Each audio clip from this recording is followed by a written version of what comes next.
Quando eu falei do Cortázar, eu falei da questão do Das Unheimlich, que é da psicanálise, mas eu não falei das relações entre literatura e psicanálise. E isso me parece importante, porque eu vou ter que trabalhar um pouco com isso nos outros textos com os quais nós vamos trabalhar. E não é só o Das Unheimlich da psicanálise que vem para a literatura, né? Outros elementos ajudam também a compreensão literária, a leitura, né? A interpretação literária. Por outro lado, o que nós vimos em relação ao Cortázar pode ser lido, evidentemente, com qualquer texto muito bom, sob diversas formas. E me cabia falar, e não havia mais tempo, me cabia falar um pouco que o texto do Cortázar se insere, por outros aspectos, numa questão da modernidade que já é tratada por vários críticos, e há um texto teórico muito bom do Anatol Rosenfeld, eu acho que muita gente conhece, que chama Reflexões sobre o Romance Moderno, que está em Texto e Contexto.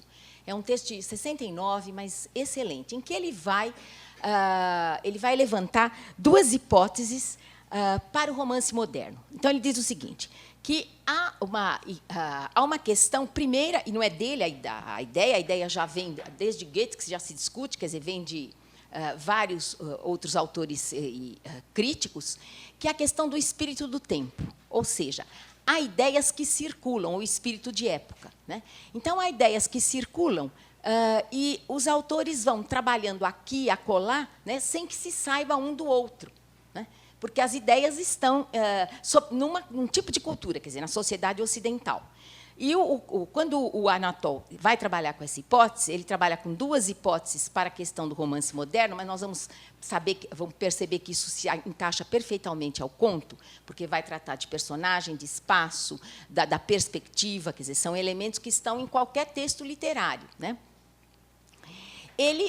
Ele vai falar da desrealização, quer dizer, que há uma espécie de saída do real, né, que a gente tinha com o realismo, né? A modernidade vai alterar, ela vai pensar menos da questão mimética, a literatura não será tão mimética quanto antes, vai haver uma mudança, e esta mudança não se dá só na literatura, ela se dá em diversas artes.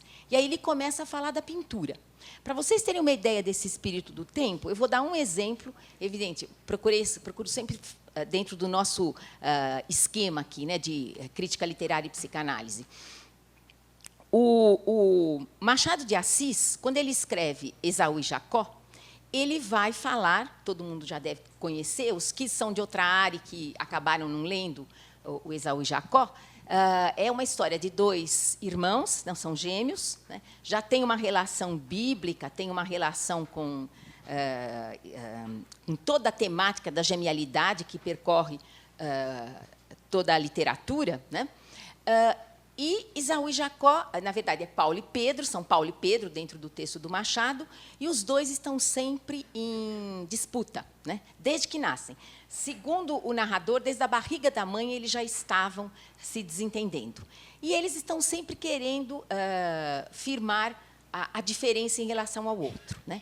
Há críticos que trabalham essa questão do Machado a partir da história, dizendo que, na verdade, é a história do Brasil que está lá. Porque, quando os dois viram adultos, um se liga à República, valoriza a República, e outro à monarquia. Só que, quando há mudança política, o que era monarquista vira republicano, e o que era republicano vira monarquista. Ou seja, há também uma questão interna, há uma questão de posição de cada um, de marcar a diferença em relação à figura alheia. Quer dizer, nós já temos problema em relação... Veja, a gente só se conhece, não é? Diz o Lacan num texto chamado Estado do Espelho, a partir do outro. Quer dizer, a criança vai ver a mãe, e, a partir da mãe, ou de alguém que funciona como a mãe, ela vai se conhecer enquanto tal, porque nós somos fragmentados na medida em que se ver inteiro só no outro, né? É o preço que a gente paga. Para se ver inteiro, tem que se ver no outro, né? Ou então no espelho, por isso que é estado de espelho. Quer dizer, aí, quando eu me vejo no espelho, é uma imagem virtual, não sou eu, né? Sou e não sou. Quer dizer, então, essa questão de ter que se ver no outro para se marcar, para se não é bem a questão da identificação, mas para se configurar como sujeito, né, é uma coisa dolorosa para todo mundo, porque, na verdade, o preço é sempre essa questão virtual, essa questão de ter o outro para eu ser sujeito, para eu me configurar como sujeito, me constituir enquanto sujeito. Bem, imagine, então, para esses gêmeos e para vários gêmeos. A gente vê, muitas vezes, questões que se colocam aí para quem é gêmeo. Muita gente reclama, né? Há sempre aquela questão, já há entre irmãos, normalmente, a questão de ambivalente, né, de gostar e, ao mesmo tempo, brigar. Quer dizer, isso é uma coisa já que todo mundo sabe. Agora, Esaú e Jacó, então, Pedro e Paulo, né, continuam sempre brigando, até que eles se apaixonam pela mesma mulher. O que era previsto, porque eles, na verdade, estão sempre em atrito. A mulher é Flora, né? E Flora é quase uma musa, ela é etérea, ela está ligada à música, né? Ela não tem, e ela não sabe quem escolher. O tempo inteiro, ela não sabe. E uma noite, ela está acordada, não tem sono, ela tem um devaneio. Devaneio, o Freud estuda, em 1908 ele faz um trabalho, né, chamado Escritores Criativos e Devaneios, onde ele fala do sonhar acordado. Ele diz que sonhar acordado tem os mesmos mecanismos do sonho acordado, o devaneio, os mesmos mecanismos do sonho noturno. Eu vou falar um pouco desses mecanismos na próxima aula, quando eu entrar no pesadelo do Borges, na conferência sobre o pesadelo. Então, o sonho diurno tem as mesmas configurações, só que nós não estamos tão alheios ao que se passa. Quer dizer, não é só o inconsciente que está funcionando. O pré-consciente funciona um pouco, quer dizer, há algo que funciona porque nós estamos acordados, né? Flora, então, está devaneando e ela lembra que eu estou traduzindo isso de uma maneira muito simples, né, para ir logo ao ponto, porque é bem mais complexo. Mas a Flora, ela recebeu um dos gêmeos pela manhã e ela começa a devanear com o rapaz. Ela fica pensando, por que é que eu não posso, por que é que eu não escolho de uma vez o Pedro? Ele veio aqui, ele é tão gentil. Agora, Pedro é uma pessoa calma, tranquila, quieto, não é espontâneo, extrovertido, diferentemente do Paulo. Eles são opostos. Então, ela fala, por que não? Aí ela pensa imediatamente no Paulo, né? E, quando ela está pensando no Pedro, ela vê o Pedro entrar. É noite, é tarde da noite. Primeiro ela vê o Pedro, depois o Paulo. Primeiro ela vê o Pedro entrar. Quando ele entra, ele se ajoelha, e há um paralelismo de construção. As mesmas coisas que acontecem com o Pedro e ela vão acontecer com o Paulo e ela. Eu não ia falar disso, então, senão eu teria trazido o trecho para ler. A aula é assim, né? A gente prepara, chega aqui e faz outra coisa.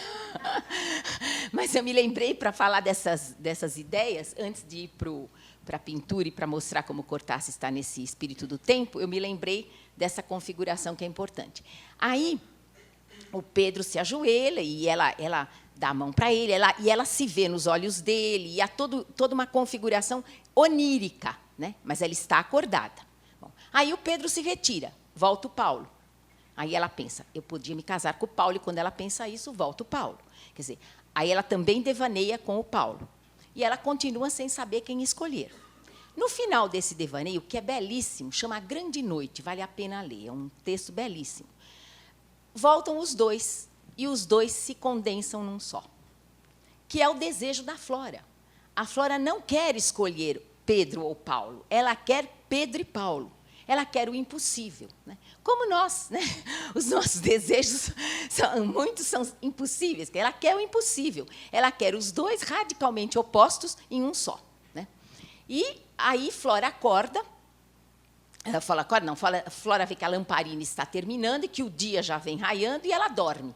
Ela dorme, dali um pouco acorda. Quando ela acorda, ela lembra que teve um sonho. O sonho vem por flashes. Então, ela sonhou com um navio, porque eles viajaram. Ela sonha que houve uma notícia, que a mãe diz que veio uma notícia de jornal que o pai ganhou um cargo. Ela lembra que sonhou com algo ligado a essa notícia. Ela lembra coisas pequenos fragmentos, né, que comporiam o sonho se ela tivesse relatado esse sonho, feito associações e relatado o sonho.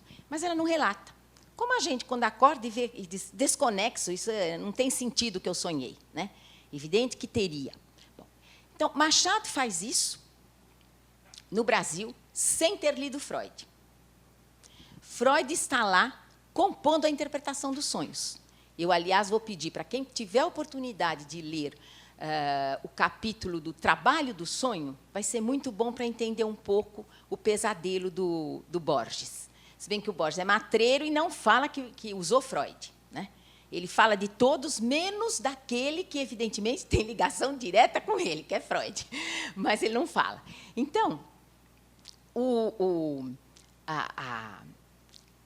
Freud está lá fazendo a interpretação do sonho e está fascinado porque encontrou, num outro alemão, né, o Jensen, o Jung mostra para ele uma pequena novela chamada Gradiva, todo mundo conhece, via Freud, chamada Gradiva, em que o autor faz exatamente a Gradiva funcionar como quase uma terapeuta, quase como uma psicanalista, em relação ao homem que ela ama, e eles vão tratando um pouco da condensação, do deslocamento, da figurabilidade, que são os mecanismos dos sonhos e que eu vou tratar depois. Quando o Freud vê quando ele tem essa leitura em mãos, ele fica fascinado, porque é o que ele estava fazendo, e o Jensen também não conhece Freud, não conhece o que o Freud estava fazendo. Então, vejam, é a circulação das ideias. E o Freud também nunca soube de Machado. E Machado estava fazendo aqui o devaneio, que o Freud só vai escrever em 1908, ele estava compondo um devaneio igualzinho ao que, teoricamente, Freud cria, né? E compondo também o sonho de Flora da mesma forma que a teoria dos sonhos, da interpretação dos sonhos do Freud. Agora, o que eles têm em comum? Leituras. Eles leram Hartmann, eles leram Schopenhauer, eles leram vários autores da civilização ocidental, né? Shakespeare, quer dizer, eles têm leituras comuns. E essas leituras comuns acabam redundando em produções semelhantes sem que um saiba do outro, né? Então, muitas vezes, as coisas se fazem exatamente por esse espírito de época, né, que vai se configurando. O Anatol retoma isso, vai falar que a modernidade aparece com esse espírito de época para entender a questão do romance, para entender por que o romance modifica, por que ele deixa de ser mimético, e a mesma coisa a gente pode falar em relação ao conto, quer dizer, a imitação da realidade, né, aquele realismo que se fazia, por que isso se altera. E, então, ele diz que há isso e há a desrealização. Esse é o trabalho que ele faz. E ele vai, inclusive, valorizar, não é? Ele vai mostrar como a mudança de perspectiva na pintura, quer dizer, como a pintura deixa de ser o retrato, a pintura deixa de ser também mimética, ela vai ter uma outra perspectiva, uma quebra da perspectiva antiga, e, a partir disto, isso se instaura, né? No cinema ele cita Hiroshima, Meu Amor, ele cita o ano passado em Marienbad, mostrando que o tempo se altera. Mudou a perspectiva, muda o tempo também. Então, presente, passado e futuro não são mais vistos regularmente na obra. Quer dizer, é possível, no ano passado, Marienbad, não há flashback, né? Quer dizer, então, os passado, presente e futuro não estão estabelecidos por um flashback do passado, por exemplo, né? Não há. Quer dizer, se misturam. Os tempos se misturam, e isso, na literatura, nós vamos ver também com Proust, com Joyce. Quer dizer, não há mais essa divisão, né? O espaço começa a ser funcional, ou seja, não há mais uma descrição do espaço para marcar um realismo, aspas, formal, né? Para mostrar que nós estamos mimeticamente, que o texto está sendo tem uma relação mimética com a realidade. Não. Então, isso vai sendo alterado, certo? Então, isso se altera em todas as artes, né? Ele vai mostrando isso. E aí, o Anatol, ele mostra como isso se dá na pintura. Ele começa falando do impressionismo, dizendo que o impressionismo começa exatamente pela ideia de que tem que haver uma captura, né, do momento, do instante da realidade. Ou seja, teria que ser o mais realista possível. Só que esse instante acaba sendo extremamente fugaz e deixa de ser realista, né? Fica a impressão do sujeito. Então, o que eu queria chegar é exatamente nisso, quer dizer, a questão da subjetividade e do olhar, né? Quer dizer, isso se instaura e não há mudanças, né? Para isto, veja, quem vai ser, além das todas as vanguardas que estão inseridas aí, né, dadaísmo, surrealismo, todos os ismos, o freudismo está presente também. Freud vai ser uma figura importante, e até aqueles que não estão muito ligados a ele, né, que trabalham como o Cândido, o mesmo Anatol. Anatol fala também, ele fala da psicologia das profundezas, ele mistura ainda um pouco Freud e Jung, mas ele tem uma noção clara da importância dessa psicologia para essa mudança, né? A ponto de dizer o seguinte, eu vou ler um trechinho, isso porque eu estou caminhando para justificar a presença da psicanálise nas leituras, certo? Porque há muita restrição. E aí eu vou dizer, vou em seguida mostrar como é que eu vejo a presença dessa psicanálise, né? Então, o Anatol diz o seguinte, né? Ele está falando dessas questões da realidade, que deixa de ser vista enquanto tal. Ele diz, trata-se, no fundo, de uma radicalização do romance psicológico e realista do século passado, mas esse excesso levou a consequências que invertem por inteiro a forma do romance tradicional. A enfocação microscópia aplicada à vida psíquica tem efeitos semelhantes à visão de um inseto debaixo da lente do microscópio. Não o reconhecemos mais como tal, pois, eliminada a distância, focalizamos apenas uma parcela dele igualmente ampliada. Eu vou pular um pouquinho para chegar no momento em que ele diz assim, há, portanto, plena interdependência entre a dissolução da cronologia, da motivação causal, do enredo e da personalidade em literatura. Certo? Então, aí, ele diz que, para isso, se abole as relações cronológicas. O tempo cronológico é abolido em muitos momentos, dentro da literatura e dentro das artes em geral. Essa questão da abolição do tempo cronológico, diz ele, espaço, tempo e causalidade foram desmascarados como meras aparências exteriores, como formas epidérmicas por meio das quais o senso comum procura impor uma ordem fictícia à realidade. Então, vejam, esta necessidade de se perceber o sujeito e a sua realidade psíquica faz com que as personagens também mudem de configuração. Então, nós vamos ter uma preocupação maior com personagens que tenham profundidade psicológica, quer dizer, psíquica, né, que tenham dificuldade, que a gente tenha dificuldade de compreender o seu perfil, né, as suas características internas, né? Então, o romance moderno, o conto moderno, quer dizer, todos eles criam esse tipo de personagem, são personagens que têm poucos traços, mas traços que dificultam a interpretação da personagem. Ela não é simples, ela não é uma personagem tipo, né? Quer dizer, que eu diria, que seria uma personagem tipo? Seria aquela personagem que sempre se comporta da mesma forma, né? Basta a gente pensar, vou dar um outro exemplo machadiano, na Capitu, né? Do Dom Casmurro. A Capitu, ela tem pouquíssimos traços. Ela tem os olhos de cigana oblíqua, não é? E tem os olhos de ressaca. Certo? São as duas coisas. A gente não sabe bem o que são os olhos de ressaca, nem sabe bem. O de cigana oblíqua dá para determinar, vem do Mérimée, ele pega do Mérimée. O Mérimée fala da cigana, e, a partir daí, o Machado leu e retoma. Mas, de qualquer maneira, a Capitu, para nós, é sempre enigmática, né? Até porque quem fala dela é o narrador, é o Bentinho, que está escrevendo a seu favor, né? Bom, então, esse espírito do tempo, né, que vai se criando e que vai gerando uma outra possibilidade de leitura, faz com que a psicanálise tenha uma presença nisso tudo, porque é o sujeito que estará no foco da questão, certo? Não é mais aquela realidade externa. Há quadros, inclusive, isso vai falar o Anatol, eu não tenho muito tempo, porque senão eu não pego a Circe, mas há quadros que, às vezes, na questão entre os dois polos, sujeito e objeto, né, o mundo, há quadros que ficam só trabalhando com o mundo, caso do Mondrian, por exemplo, a gente só vê linhas, né, algo geométrico, e casos em que só aparece o sujeito, quer dizer, escoa a realidade psíquica pelo quadro. Caso de Kandinsky, por exemplo. Então, nós vamos ter sempre essas duas questões. E aí,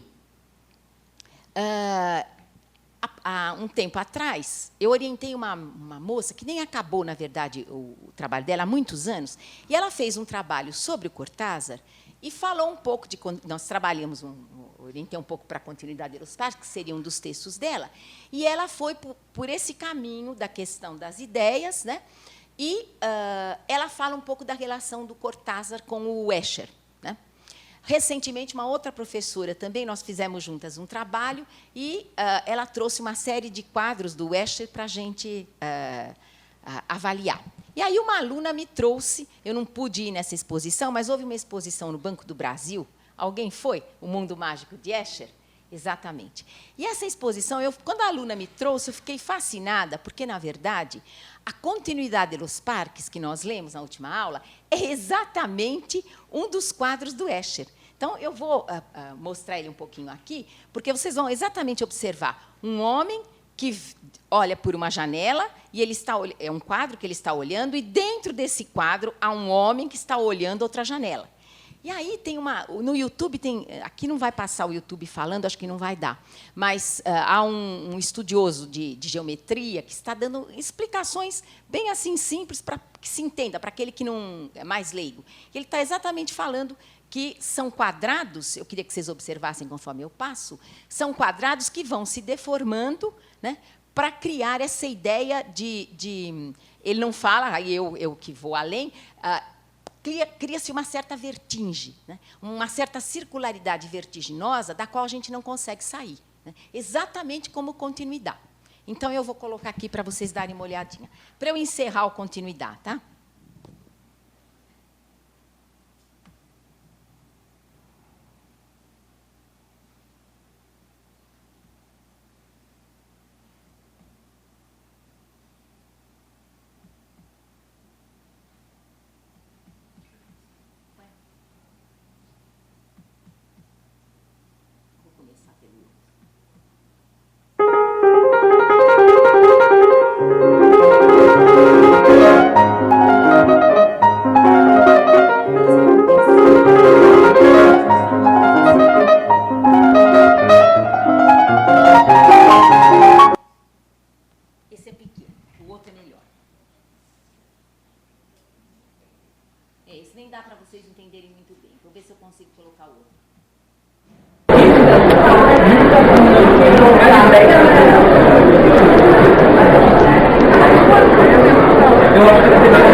premissa que, quando a gente olha, até fica mais impactante do que quando a gente lê. Mas parece que também atrás de nós deve ter alguém olhando, né? Quer dizer, vai se estabelecendo uma espécie de abismo, né? De uma coisa dentro da outra, e infinito, de quem a gente não se livra, porque atrás de quem estiver me olhando pode ter outro olhando, né?